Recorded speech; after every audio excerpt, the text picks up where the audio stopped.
ಹಾವೇರಿ ಕ್ಷೇತ್ರದಲ್ಲಿ ಕಾಂಗ್ರೆಸ್ ಅಭ್ಯರ್ಥಿಯಿಂದ ಭರ್ಜರಿ ಪ್ರಚಾರವನ್ನ ಮಾಡಲಾಗ್ತಾ ಇದೆ. ಕೈ ಅಭ್ಯರ್ಥಿ ಆನಂದಸ್ವಾಮಿ ಗಡ್ಡದೇವರ ಮಠ ಪರ ಕೈ ನಾಯಕರು ಪ್ರಚಾರಕ್ಕಿಳಿದಿದ್ದಾರೆ. ಕಾಂಗ್ರೆಸ್ ಅಭ್ಯರ್ಥಿ ಗೆಲುವಿಗೆ ಟೊಂಕ ಕಟ್ಟಿ ನಿಂತಿದ್ದಾರೆ ಶಾಸಕ ಶ್ರೀನಿವಾಸ ಮಾನೆ. ಆನಂದಸ್ವಾಮಿ ಜೊತೆ ಶ್ರೀನಿವಾಸ ಮಾನೆ ಮಿಂಚಿನ ಸಂಚಾರವನ್ನ ನಡೆಸ್ತಾ ಇದ್ದಾರೆ. ಗೆಲ್ಲಿಸ್ಕೊಂಡು ಬಂದೇ ಬರ್ತೀವಿ ಅಂತ ಹುಮ್ಮಸ್ಸಿನಿಂದ ಭರವಸೆಯನ್ನ ನೀಡ್ತಾ ಇದ್ದಾರೆ. ಭರವಸೆಗ ಮಾತುಗಳನ್ನ ಆಡ್ತಾ ಇದ್ದಾರೆ. ಗದಗ್ನಲ್ಲಿ ಯುವ ಚೈತನ್ಯ ಸಮಾವೇಶದಲ್ಲಿ ಗಡ್ಡದೇವರ ಮಠ ಮತಪೇಟೆ ಮಾಡಿದ್ದಾರೆ. ಕಾಂಗ್ರೆಸ್ ಅಭ್ಯರ್ಥಿಯನ್ನ ಗೆಲ್ಲಿಸುವುದಕ್ಕೆ ಹಾವೇರಿಯಲ್ಲೇ ಬೀಡುಬಿಟ್ಟಿದ್ದಾರೆ ಸಚಿವರುಗಳ ದಂಡು.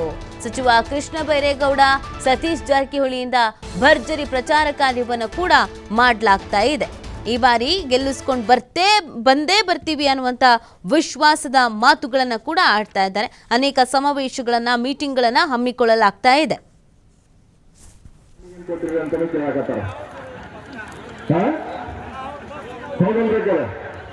ನೀವು ನಮಗೆ ಜೋರಾಗಿ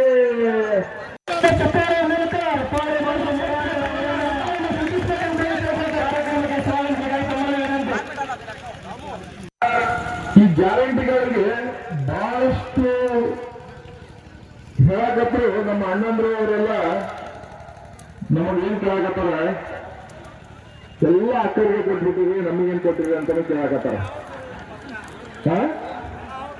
ಹೋಗಲ್ಬೇಕಲ್ಲ, ನೀವು ನಮಗೆ ಜೋರಾಗಿ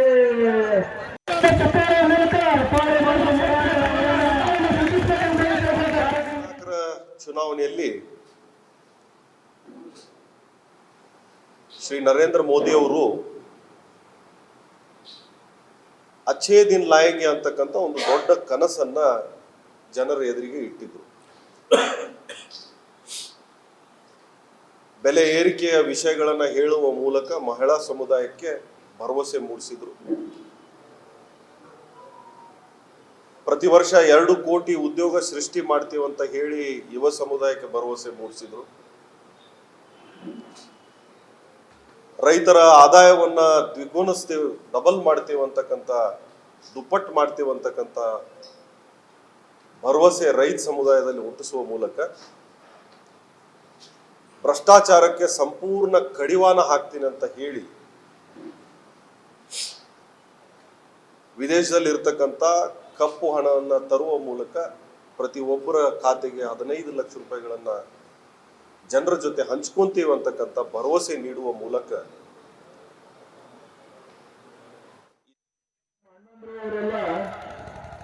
ನಮಗೇನ್ ಕೇಳಕತ್ತಾರ, ಎಲ್ಲ ಅಕ್ಕರಿಗೆ ಕೊಟ್ಬಿಟ್ಟಿವಿ, ನಮಗೇನ್ ಕೊಟ್ಟಿರಿ ಅಂತಾನೆ ಕೇಳಕತ್ತಾರ.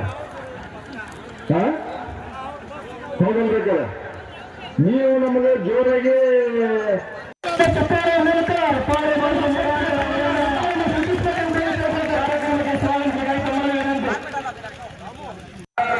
ಈ ಗ್ಯಾರಂಟಿಗಳಿಗೆ ಬಹಳಷ್ಟು ಹೇಳಕತ್ತರು. ನಮ್ಮ ಅಣ್ಣಂದ್ರು ಅವರೆಲ್ಲ